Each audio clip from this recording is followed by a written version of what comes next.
பார்த்தீங்கன்னா, நீண்ட நாளாக எனக்கு ஒரு ஆசையாக தான் இருந்தது, நம்மளால ஒரு கோயில் கட்ட முடியாதா அப்படின்னு சொல்லிட்டு. நீங்கள் இது நான் மட்டும் கட்டுற கோயில் கிடையாதுங்க, இது உங்களுக்காக தான் நான் மெயினாக கட்டுறேன். மெயின் இதில் ஒரு முக்கியமான விஷயம் இது எதுக்கு அப்படின்னு பார்த்தீங்கன்னா, கோயிலோட பேர்லேருந்து எல்லாமே இந்த வீடியோவில் நான் சொல்கிறேன். இது முருகனுக்காக ஒரு கோயில், உங்களுக்காக கோயில். ஏன்னா நான் நிறைய பேசியிருப்பேன் இல்லைங்களா, திருச்செந்தூர் திருச்செந்தூர் கோயில் பற்றி பேசியிருப்பேன். இல்லை நீங்களே உங்கள் வீட்டு பக்கத்தில் சென்னையிலேருந்து பார்க்குறீங்க, எல்லா வெவ்வேறு நாட்டிலேருந்து நீங்கள் பார்க்குறீங்க.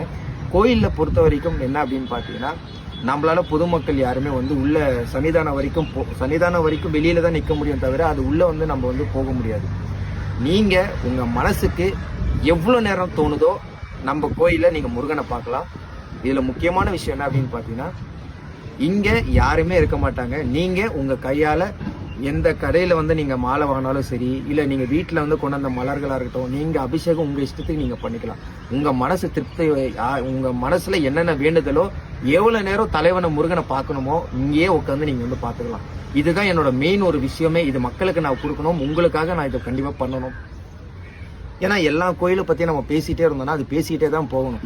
இது திருந்துற பாடு கிடையவே கிடையாது.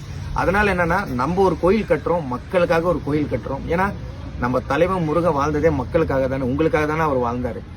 அவரோட வழியில், முருகனின் வழியில், முருகனின் படையில் நம்ம பயணிக்கிறோனால முருகனுக்காக என் தலைவன்